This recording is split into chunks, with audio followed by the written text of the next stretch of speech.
বলছি এবার কি আমরা দুর্গাপূজায় ঘুরবো না? ঘুরবো না আমরা দুর্গাপূজায়? দুর্গাপূজা হচ্ছে এমন একটি পূজা যেভাবে বাঁশঝাড়ে সারা বছর বাঁশ লুকিয়ে থেকে পুজোর দিন ঠিকই মণ্ডপে চলে আসে, একইভাবে আমাদের আশেপাশে লুকিয়ে থাকা রমণীরা যাদেরকে শুধুমাত্র বাসায় অথবা ছাদে অথবা বেলকনির পাশে দেখা যায়, তাদেরকে ঠিক পুজো মণ্ডপে ওই দিন জোনাকি পোকার মতো উড়ে উড়ে ঘুরে ঘুরে আসতে দেখা যায়। দুর্গাপূজা হচ্ছে এমন একটি পুজো, অষ্টমীর দিনে বেশিরভাগ সিঙ্গেল ছেলেদের স্নান করে মাথায় জেল দিয়ে নতুন পোশাক পরে মণ্ডপে গিয়ে পুরোহিতের মন্ত্রকে রীতিমতো ইগনোর করে আশেপাশে দাঁড়িয়ে থাকা মেয়েদেরকে আড়চিকে তাকিয়ে লাইন মারে।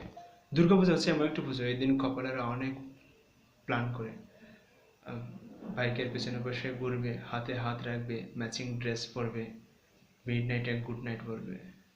ও মা গো টুরুলা। একটা সময় ছিল যখন রিলেটিভের দেওয়া একটা পোশাকে 1 মাস আগে থেকেই রোজ আলমারি থেকে বের করে দেখতাম, আবার আলমারির মধ্যে রেখে দিতাম। কিন্তু ভাই এখন সময় পাল্টে গেছে, অবস্থা পাল্টে গেছে। এখন আর এই পোশাক কেনার ইচ্ছে নেই। ভাবি যা আছে তাতেই হয়ে যাবে, কি দরকার এই নতুন পোশাক করে টাকা খরচ করার? তার চাইতে বরং এই টাকা দিয়ে পুজোর দিন রোজ রাত্রে ড্যাশ খাওয়া যাবে। বললাম না কি খাওয়া যাবে।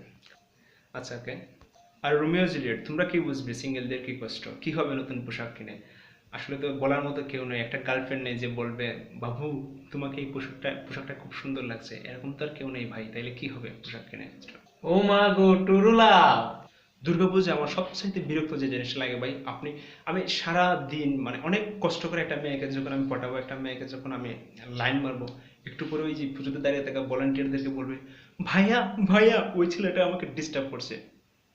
মানে আমি ভলেন্টিয়ারদের দেখলে দু চোখে দেখতে পাই না। মানে আপনি পুজোতে যাবেন, গিয়ে একটু মূর্তির একটু ছবি তুলবেন, একটু ঘুরবেন, একটু মেয়েদেরকে দেখবেন, কিন্তু সামনে এসে বলবে ভাই ওটা করে যাবে না, ওটা করে যাবে না, ওটা করে যাবে।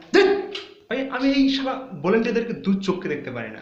আর পুজোয় আমার রিলেটিভ যারা আছে তাদেরকে আমি একটা কথা বলতে চাই, যারা যারা এখন আমাকে পুজোয় গিফট পাঠাওনি,